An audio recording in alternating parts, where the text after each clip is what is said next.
Buenos días, hermanos. Qué placer el reunirnos de nuevo a través del internet en el poder del Espíritu Santo. Les invito en esta mañana a abrir sus Biblias en el libro de Esther, capítulo 4, de los versos 13 al 14. Esther 4, del 13 al 14. Y dice así la palabra de Dios. Entonces dijo Mardoqueo que respondiesen a Esther: no pienses que escaparás en la casa del rey más que en cualquier otro judío. Porque si callas absolutamente en este tiempo, respiro y liberación vendrá de alguna otra parte para los judíos, mas tú y la casa de tu padre pereceréis. Aquí, y quién sabe si para esta hora has llegado al reino. Hay muchas partes en la Biblia que hacen referencia al poder liberador de Dios. Una de ellas se encuentra en el libro de Esther. Por eso ahora me gustaría tomar un tiempo para que le diéramos un vistazo panorámico a este libro. Es mi intención cubrir la primera parte en esta predicación. El próximo domingo continuaré con la segunda parte. Pero sí me gustaría que le diéramos pues un buen vistazo a ese libro y las lecciones que nos ofrece. Veamos algunos antecedentes para aquellos de ustedes que no conozcan la historia de Esther. Los eventos que vienen en el libro de Esther sucedieron cuando el pueblo de Israel estaba cautivo en Babilonia. El lugar de la historia es la ciudad de Susa, la ciudad donde vivía el rey de Persia y Media, el rey Asuero, tal como le llama la Biblia. Este rey, después de haber desechado a su esposa, la reina Vasti, estaba buscando una nueva esposa para que fuera la reina. Se organizó un concurso para encontrar una nueva esposa para el rey, donde muchachas de todo el reino fueron a Susa, con el propósito de ser aquella que ocupara el lugar vacío de la reina, según nos lo dice Esther 2, del 1 al 4. Entre esas mujeres, entre esas muchachas, estaba Esther, una muchacha hebrea que fue traída por Mardoqueo como uno de los cautivos que habían sido exiliados de Israel para ir a vivir a Babilonia. Así que Mardoqueo, que era uno de esos cautivos, pues, y que había sido traído de Jerusalén por Nabucodonosor, también trajo consigo a Esther. Finalmente, esta muchacha, después de haber obtenido primero el favor de Hegai, guardián de las mujeres, según lo dice Esther 2:9, segundo, obtuvo el favor de todos los que la veían, según dice Esther 2:15, y por último, y más importante, el favor del mismo rey, Esther 2, verso 17. Esther ganó el concurso. ¿Y cómo no habría de ganarlo?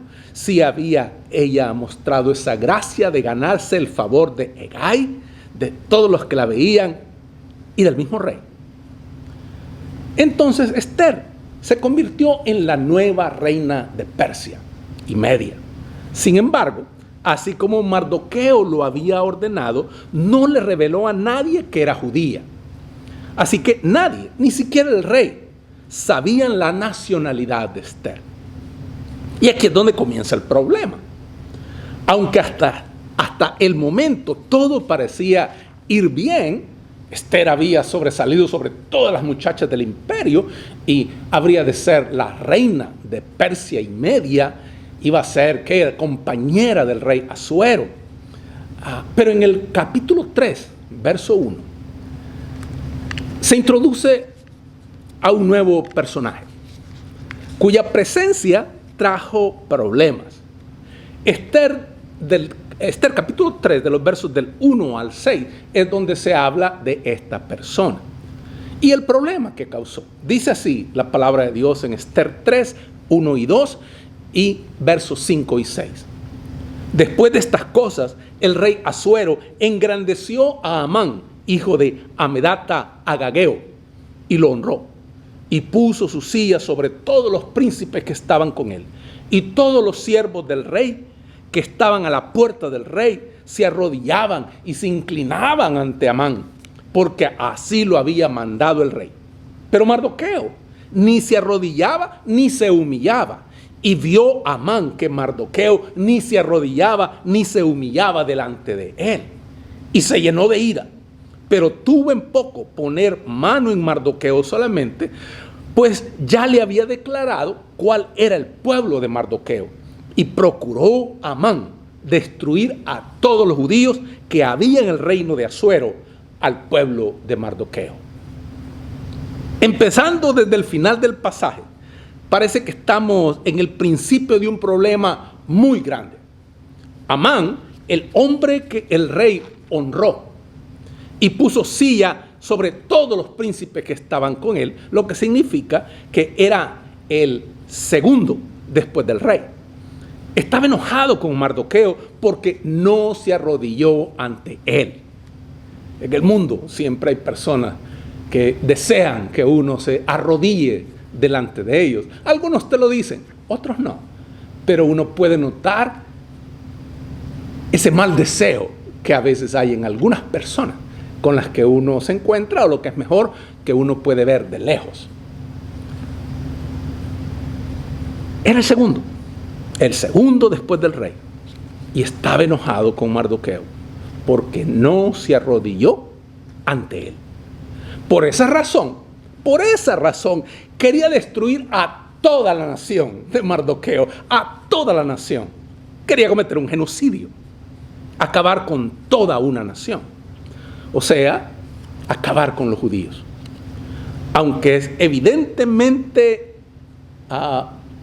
que paranoico que Amán quisiera destruir a una nación solo porque un hombre no se arrodilló ante él, hay más trasfondos espirituales en estas acciones, en lo que se ve a primera vista. En verdad, puesto que este reino en el cual Amán era el segundo en mando, se extendía desde la India hasta Etiopía. Así de extenso era el imperio persa. Así que se puede entender que ningún judío iba a sobrevivir. Ningún judío. Si Amán llevaba a cabo sus intenciones, si hubiera sucedido lo que él quería, el genocidio que quería cometer, ¿de dónde hubiera nacido Cristo? Dios había prometido inicialmente a Abraham, Génesis 17:7 y Gálatas 3:16, y después le prometió a David, Salmo 132, versos 11 y 12 y Hechos 2:30, que de ellos se levantaría el Cristo. Esa fue la promesa de Dios para ambos, tanto para Abraham como para David, que de ellos se levantaría el Cristo, el Mesías. Sin embargo, si las intenciones de Amán se hubieran realizado, entonces ninguna de esas promesas, ninguna promesa en cuanto a Jesucristo se hubiera cumplido, y todo el plan de Dios en cuanto a la salvación hubiera fallado, en cuanto a esa dirección iba. Por lo cual, las intenciones de Amán no eran simplemente paranoicas, sino absolutamente diabólicas. El diablo era el que estaba actuando detrás de Amán, Satanás, actuando detrás de Amán, así como actúa en algunas personas. Él actúa para traer destrucción y traer muerte. Todavía lo hace. En aquel tiempo, Satanás estaba actuando detrás de Amán, tratando de cancelar la venida de Cristo mediante la destrucción de toda la nación judía. Exactamente del mismo modo en el que siglos más tarde trató Satanás de nuevo de matarlo, pero esa vez a través de Herodes, antes de que nuestro Señor pudiera cumplir su misión. Entonces, para resumir, el primer problema concierne a las promesas de Dios en cuanto a Jesucristo. Aquí tenemos a un hombre que tenía en mente frustrar dichas promesas, matando a todos los judíos.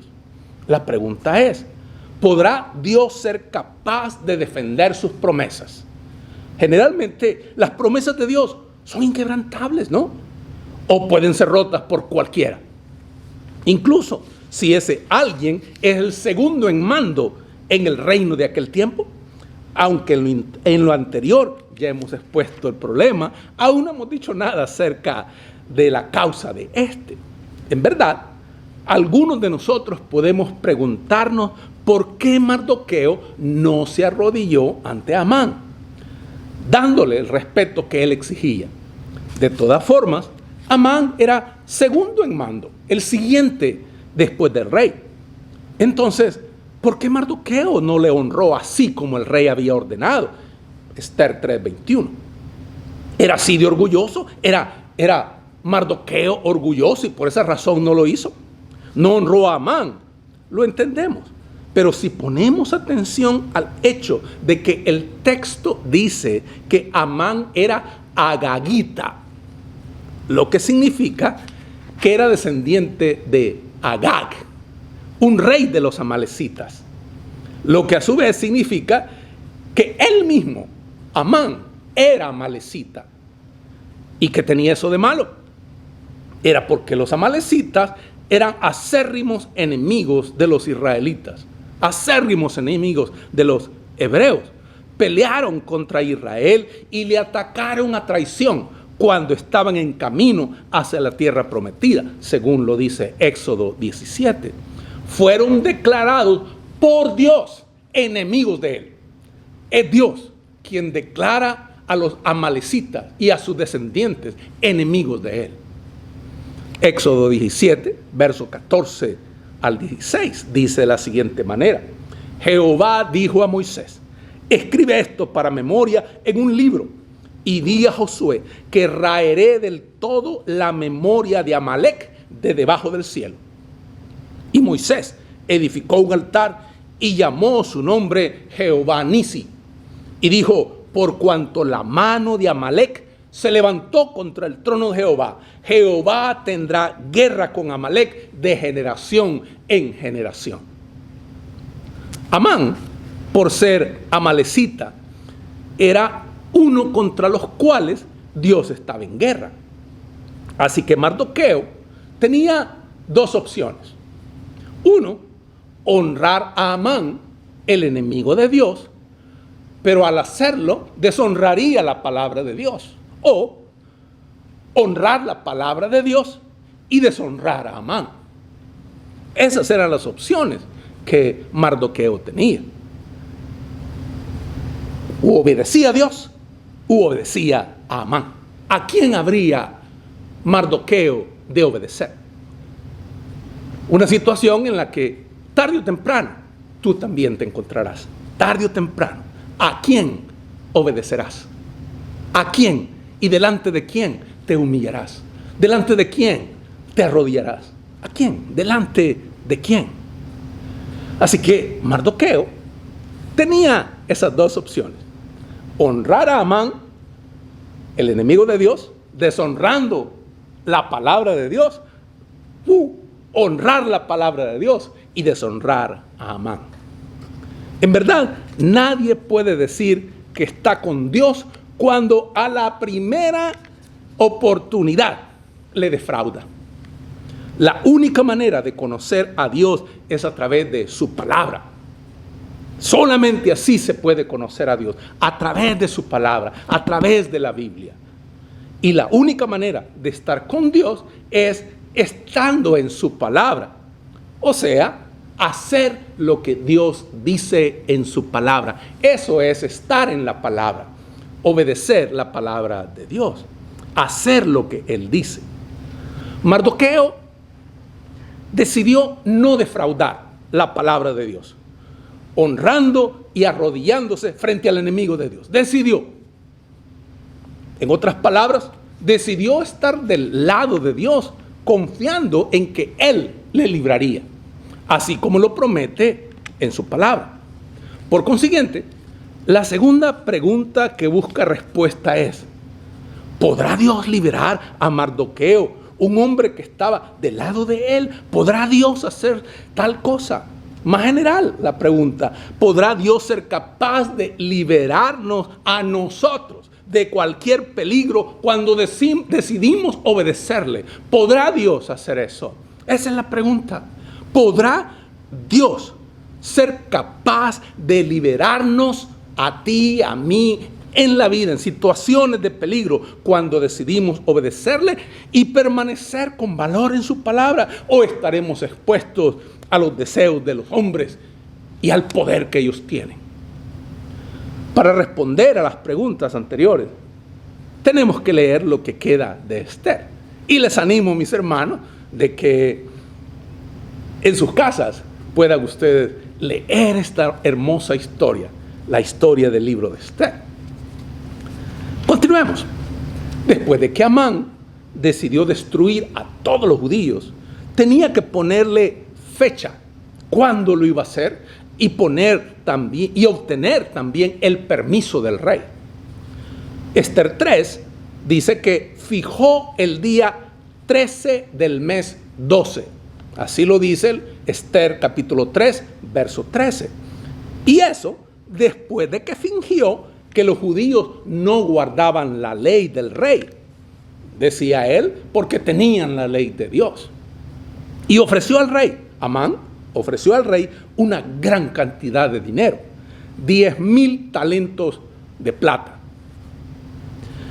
Y al fin obtuvo la aprobación para ejecutar sus planes. Esther 3, versos 8 al 10. La orden para matar a los judíos fue escrita bajo la supervisión de Amán mismo y fue enviada a todas las provincias del rey, a todo el imperio persa fue enviada aquella carta, causando gran dolor, gran consternación a todos ellos. Esther 3, del 12 al 15, así nos lo dice, y el capítulo 4, verso 3. Mardoqueo mismo estaba tan afligido que dice la Biblia que rasgó sus vestidos, se vistió de cilicio y de ceniza y se fue por la ciudad clamando con grande y amargo clamor. Esther 4:1. Esther, quien no sabía nada aún sobre el decreto, se puso muy triste cuando le dijeron que Mardoqueo, su padre adoptivo, estaba muy afligido. Y envió un sirviente suyo para saber la razón de la aflicción de Mardoqueo. A través del siervo, Mardoqueo le dijo lo que había pasado. Esther 4, del 7 al 9. Como podemos recordar, Esther, siendo la reina, no tenía una posición pequeña en el reino. Sin embargo, inicialmente Esther estaba reacia a hacer lo que Mardoqueo le pidió, puesto que no le estaba permitido a nadie acudir al rey sin ser invitado por el rey. Uno podría esperar que Esther, siendo la reina, se rehusara a ayudar. No había la más remota posibilidad para Mardoqueo y los demás judíos de escapar de la ira de Amán. Sin embargo, las cosas no son así. Precisamente porque Esther estaba reacia, la promesa de Dios en la cual estaba firme Mardoqueo no dependía de Esther, sino de Dios. Él era responsable, Dios era el responsable de encontrar una salida. Ciertamente, Esther era una muy buena posibilidad y por eso Mardoqueo se lo pidió. Pero el hecho de que Mardoqueo le pidiera ayuda no significa que su confianza estaba en ella y no en Dios. Vamos a ver la respuesta hacia la negativa de Esther. Cuando Mardoqueo vio que Esther dudaba si ayudar o no, Mardoqueo le respondió lo siguiente. Entonces dijo Mardoqueo que respondiesen a Esther: no pienses que escaparás en la casa del rey más que cualquier otro judío. No lo creas, porque si callas absolutamente en este tiempo, respiro y liberación vendrá de alguna otra parte para los judíos, mas tú y tu casa y la casa de tu padre pereceréis. Y quién sabe si para esta hora has llegado al reino. Quién sabe si para esto fue que Dios te puso en ese lugar, para ayudar a su pueblo. Mardoqueo confió en Dios. La pregunta en la última parte de su respuesta demuestra que él estaba al tanto de que Dios llevó a Esther al reino para ese tiempo difícil. Por eso le pidió ayuda. Sin embargo, cuando vio que ella estaba renuente, le dijo que aún sin su ayuda, Dios podía liberar a los judíos por otra parte. Es realmente asombroso cuánto confiaba Mardoqueo en Dios. Siguiendo esta lección, nosotros también deberíamos confiar en Dios de la misma manera y no en los hombres. La confianza nuestra como creyentes, como hijos de Dios, debe de estar puesta siempre en Dios y no en ningún hombre. Cualquier posición que éste tenga, sea el rey, sea el presidente, sea el segundo después del rey, cualquier posición, no son ellos los que determinan, es Dios quien determina lo que habrá de ocurrir. Nosotros debemos de confiar en Dios y no en los hombres, hermanos. Confiar en Dios y no en los hombres. Jeremías 17, versos del 5 al 8, da a conocer por adelantado lo que pasará si ponemos nuestra confianza en los hombres y lo que pasará si la ponemos en Dios. Dice Jeremías, capítulo 17, versos del 5 al 8. Así ha dicho Jehová: maldito el varón que confía en el hombre y pone carne por su brazo y su corazón se aparta de Jehová. Será como la retama en el desierto y no verá cuando viene el bien, sino que morará en los sequedales, en el desierto, en tierra despoblada y deshabitada. Bendito el varón que confía en Jehová y cuya confianza es Jehová, porque será como el árbol plantado junto a las aguas, que junto a la corriente echará sus raíces y no verá cuando viene el calor, sino que su hoja estará verde y en el año de sequía no se fatigará ni dejará de dar fruto. Por un lado, tenemos al hombre que confía en los hombres y su corazón está lejos del Señor. Y por otro, tenemos al hombre que confía en Dios. Uno es como la retama en el desierto, como esa basura que el viento mueve. Y el otro como un árbol plantado junto a corrientes de aguas. Uno habita en un lugar desierto, mientras que el otro habita junto al río, junto a un lugar lleno de vida. Las opciones siguen siendo las mismas, mis hermanos. Siguen siendo las mismas. Para ellos en la antigüedad y para nosotros en el día presente. ¿A dónde pondremos nuestra confianza? ¿A dónde pondrás tú tu confianza? ¿A dónde la tienes puesta? ¿La tienes puesta en algún hombre? ¿En alguna persona? Porque si tú crees que esa persona es la que te va a traer seguridad, si tú crees que esa persona es la que te va a traer felicidad y lo que tú necesitas, te equivocas. Te equivocas. Eso es poner tu confianza en un hombre, en una persona. Eso es poner tu confianza. Eso es alejarte de Dios. En quien debes de confiar total y absolutamente es en Dios. En Él es quien debes de confiar total y absolutamente. Si haces eso, la Biblia promete, serás como un árbol plantado junto a corrientes de agua, que da su fruto a su tiempo y su hoja no cae y todo lo que hace prosperará. Esa es la promesa de Dios y esa es la promesa que yo te ofrezco. Pon tu confianza en Jesucristo, rinde tu vida a Jesucristo, acéptale como tu Señor y Salvador y tú verás que lo que te estoy diciendo es la verdad. Entrega tu vida a Jesucristo, arrepiéntete de tus pecados y ven a Cristo Jesús. Él desea hacer de ti la persona que tú siempre has querido ser, pero solo Dios puede hacerlo. Solo Dios puede hacerlo por ti. Mis hermanos, las opciones son claras. Las opciones son claras. O confías en Dios o confías en los hombres. ¿Cuál será tu elección? ¿Cuál es tu decisión? Es mi deseo que elijas a Dios y que rindas tu vida a Cristo. Permítanme orar por todos nosotros. Señor y Padre nuestro, gracias por tu palabra. Esta es luz que ilumina nuestra oscuridad y nos dice la verdad. Que tu Espíritu Santo toque los corazones de los oyentes para que más de alguna persona rinda su vida a Jesucristo y encuentre en ti lo que busca. Te ruego también, Señor, que todos nosotros, tus hijos, nuestra confianza siempre esté puesta en ti y nunca en hombre alguno. Gracias porque en Jesucristo tú nos has mostrado quién tú eres. Un Dios de amor, un Dios que desea la salvación del mundo entero. Gracias por escucharnos, Señor. Danos tu bendición. Te lo rogamos en el nombre poderoso de Jesucristo. Amén. Que Dios les bendiga. Buenos días, hermanos. Es un privilegio el estar en esta mañana listos para alabar el nombre del Señor. Espero que usted esté listo en su casa para que juntos alabemos el nombre de nuestro buen Dios.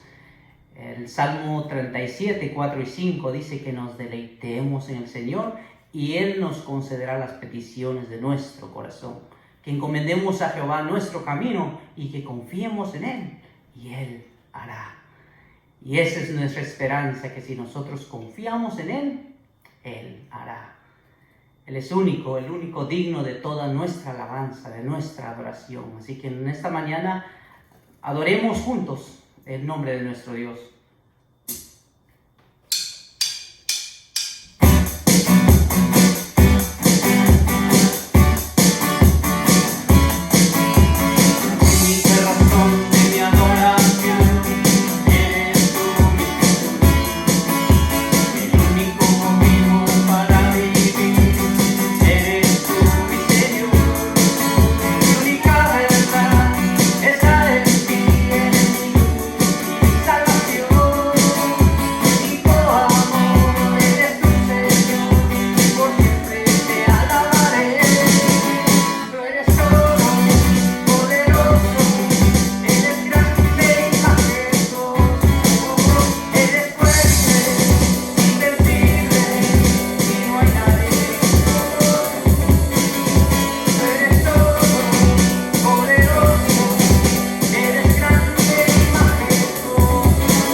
Gloria sea al Señor.